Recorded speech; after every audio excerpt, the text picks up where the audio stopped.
Hey everyone, this week's lesson is on parabolas. We continue our discussion of different conic sections, and one of our conic sections is the parabola.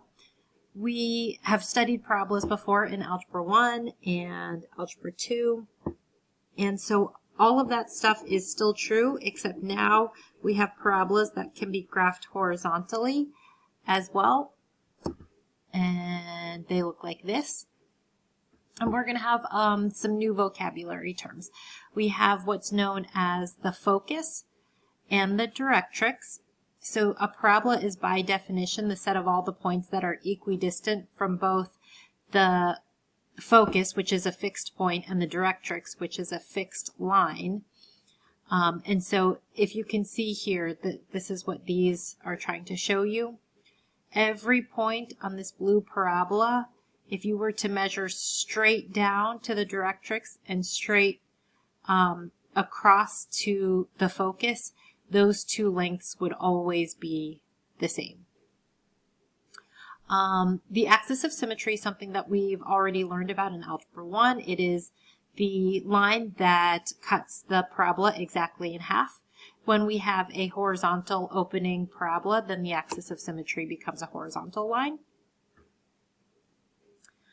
When we've talked about standard form with parabolas in the past, it's always been ax squared plus bx plus c, but we need to keep in mind that we're talking about conic sections now. So when we refer to standard form now for parabolas, because we have the possibility of them opening vertically or horizontally, we have two different possible equations. So if it opens vertically, then the x is squared.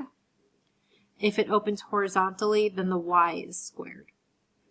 And the h and the k stand for the vertex of the parabola, similarly to the way h and k stood for the center of a circle.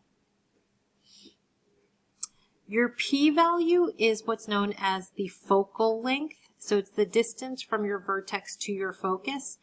And this distance 4p is what's known as the focal width. It's also known as the latus rectum, which is the width of your parabola at through the focus. So, and it's always 4 times the length of the focal length. So this distance right here is your latus rectum, also known as your focal width. If your p-value is positive, then your parabola will open up if it's a vertical parabola, or to the right if it's a horizontal parabola. If your p-value is negative, then you will open down or to the left. And that's kind of the same as what we've learned in the past about parabolas. Okay. All right, so we're going to talk a lot about graphing, the equations of parabolas, and how to kind of manipulate them and determine or classify them compared to other types of conic sections. Okay, so here in example 1, they want us to graph it and then to find the standard form equation of the parabola. And what we know about it is that its vertex is at the origin and its focus is at 0, 4. So this gives us actually quite a bit of information. We know our h and our k value, which we need. We also know that the focus is at 0, 4. So when I plot those 2 points, I can see that my parabola has to open up because the focus is always the point that's nestled right inside your parabola. So because the focus is above my vertex, that means that my parabola has to be opening up, which tells us that we have a vertical parabola. So I know I'm going to use this general form, and I know that my p-value has to be positive. So since they gave me my vertex and my focus, I can also find my p-value because that is the distance. It's the focal length, so it's the distance from the vertex to the focus. So I can see that that's 4 units away. So I can plug in my, my vertex and my p-value to get my equation. So remember, the h and the k were both at 0 because we were centered at the origin. So this simplifies to x squared. and this simplifies just to y, and my p-value was 4, and my equation already has the 4 in it because that's the latest rectum length, so that's where the 16 comes from. When I plot this, remember that the focal width is it's the width of the parabola at the height of the focus, and that would be 16 or 8 on either side. Because that won't fit, I'm going to try to find some other points. So I'm going to plug in some different x values to generate my y values and plot from there. So when I plugged in 4 for x, I get 4 squared is 16 equals 16y. Okay, our next example gives us an equation of a parabola that is in old standard form. We need to find the focus of it by converting it into conic section standard form. So because the x's are the variable that's squared, I can tell that this is going to be a vertical facing parabola.